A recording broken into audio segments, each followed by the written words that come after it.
UP के कानपुर से शुरू हुआ आई लव मोहम्मद वाला विवाद लगातार बढ़ता जा रहा है। इसको लेकर प्रदेश की सियासत का तापमान गर्म हो गया है।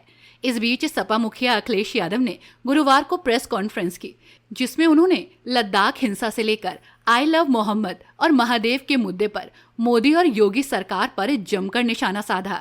आई लव मोहम्मद और महादेव के मुद्दे पर अखिलेश यादव ने कहा कि ये मामला बहुत सेंसिटिव है। सपा प्रमुख ने कहा कि हमें इसकी जड़ देखनी चाहिए। आजकल पुलिस अपहरण कर रही है। अपराधी पुलिस और बीजेपी एक है, ये तिगड़ी एक है। अपराधी बीजेपी और पुलिस मिलकर लोगों को परेशान कर रहे हैं। सब आई लव यू कहें तो मामला शांत हो जाएगा। हालांकि धर्म में एक दूसरे के प्रति अगर आई लव यू कहने लगे तो सब मामले खत्म हो जाएंगे।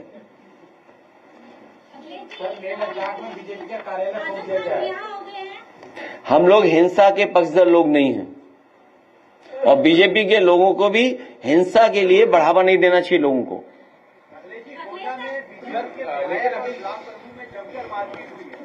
ये कौन सी नई बात हो रही है?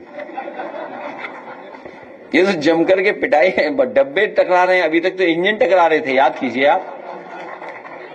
अभी तक तो हम और आप लोग देख रहे थे इंजन टकरा रहे हैं, अब तो डब्बे भी टकरा रहे हैं। अब सवाल यह है कि वो सफेद टेबल पर बैठ करके समझौता कब कराया जाएगा। मुझे नहीं उम्मीद है कि समझौता करा पाएंगे, क्योंकि वहां पर सम्मान की लड़ाई है। वैसे मैं अपना पक्ष रख चुका हूं सोशल मीडिया के माध्यम से। जाति हमारा पहला इमोशनल कनेक्ट है। जाति हमारा पहला इमोशनल कनेक्ट है और जो भी आरक्षण है यहां पर वो जाति के आधार पर है। बाबा साहब भीमराव अम्बेडकर जी ने जो आरक्षण दिया है संविधान में, जाति के हिसाब से मिला है।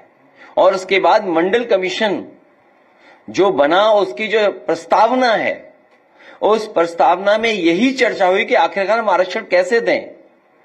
उस प्रस्तावना में यही बात निकल करके आई, क्योंकि जाति के आधार पर हम पिछड़े हैं, इसलिए जाति के हिसाब से आरक्षण मिलेगा। ये भारतीय जनता पार्टी के लोग समय समय पर घबराए हुए हैं। ये पीडीए की एकता से घबराए हुए हैं, बहुजन समाज की एकता से घबराए हुए हैं, इसलिए इधर उधर भाग रहे हैं। और जब से समाजवादी पार्टी ने ग्राफ जारी किए, ग्राफ बना करके, जिसमें हम लोगों ने सवाल पूछा उनसे कि बताइए एसटीएफ में पीडीए कितने हैं, या किसी जिले का हम लोगों ने ग्राफ करके सूचना दी कि इस जिले में न्याय इसलिए नहीं मिल रहा है क्योंकि यहां पीडीए परिवार का कोई है ही नहीं।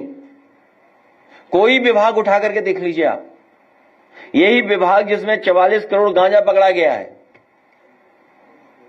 पीडीए के लोगों को दुकान ही नहीं मिली, किसी को।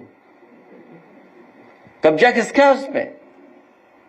तो ये पीडीए की लड़ाई से घबराए हुए लोग हैं कि पिछड़े, दलित, आदिवासी, अल्पसंख्यक सब लोग मिलकर के एक हो रहे हैं। और उन्होंने पिछले 9 साल से देखा है कि किस तरीके से ये सरकार अपमानित कर रही है। दरअसल कानपुर के रावतपुर के सैयदनगर मोहल्ले में 4 सितंबर को 12 वफात की सजावट में आई लव मोहम्मद का बोर्ड रास्ते पर लगा था। कुछ लोगों ने इस पर विरोध जताया। विवाद होने पर पुलिस ने बोर्ड हटवाकर कार्यक्रम स्थल के पास लगवा दिया। अगले दिन कुछ युवकों ने एक धार्मिक पोस्टर फाड़ दिया। 10 सितंबर को इस मामले में मुकदमा दर्ज हुआ था। बताया जा रहा है कि इसके बाद इसे आई लव मोहम्मद के खिलाफ मुकदमे के तौर पर प्रचारित किया गया और फिर ये बवाल बढ़ गया और अब ये मामला शांत होता नहीं दिख रहा।